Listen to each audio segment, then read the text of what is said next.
Buying your first car can be a pretty great deal. I mean, you're 17 or 70 if you have failed a considerable amount of times. Oh, shit. Right, but let's gloss over that.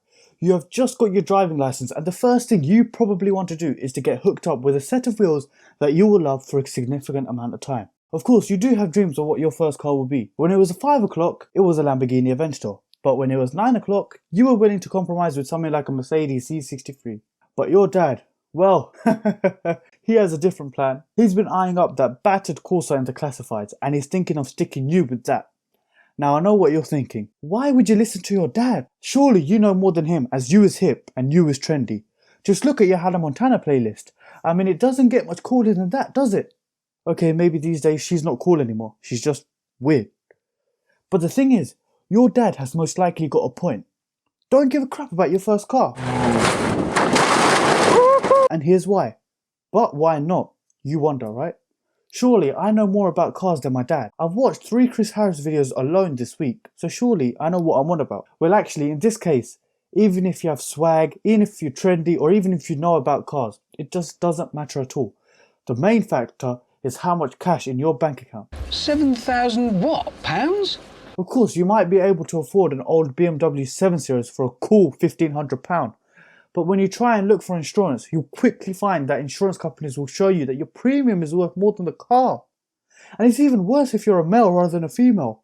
For some reason, male students seem to be less trustworthy in the eyes of our meerkat and falsetto singing insurance companies. Well, there's a top gear top tip right there. If you're a 17-year-old boy and you need car insurance, slice your penis off. Furthermore, it's even better if you get a rubbish car so that you're not sentimental towards your first car.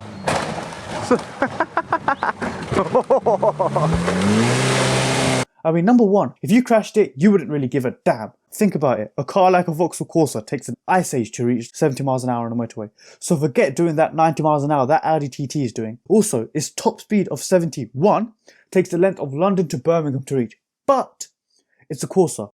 Such a prestigious name that even Lamborghini is not worthy of it. In fact, a Lamborghini needs to be in race mode to be a Corsa. However, in a Vauxhall Corsa, you're constantly in Corsa mode. You can leave your foot planted into the floor and still steer the car around a hairpin bend. Yet the car will not cry or weep or whimper. It knows that it's rugged. It knows that it's built for this. The Corsa knows that it's been made to look after you and not the other way around.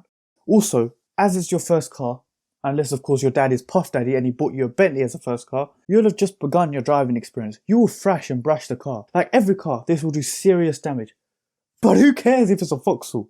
You can crash into every lamppost, wall and curb in all of London. Repair the car without even making one claim.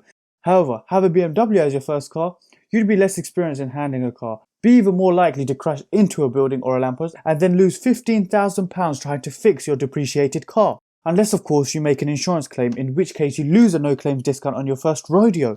That'll hurt you 5 years later when you do actually buy a Lamborghini. So, listen to your dad, or mum, or Yoda, and buy their small engine plastic car. Not only will it let you take the car to the ragged edge, you'll also have no fear in ending up in financial predicaments, and it will help you in the long run maintaining your relationship with your insurance company and the meerkat on the TV, and the lamppost that lights up your drive. So that was our video on why you shouldn't really give a crap about your first car. This was inspired by one of our very first articles on the Revving-It-Daily website. So be sure to check it out. The link is in the description below. Also head over to our website at www.revving-it-daily.com for awesome car reviews, talk and hype. And be sure to join the exclusive group as well for exclusive stuff. And lastly, be sure to like, comment and subscribe and share this video with your friends. Thanks for watching.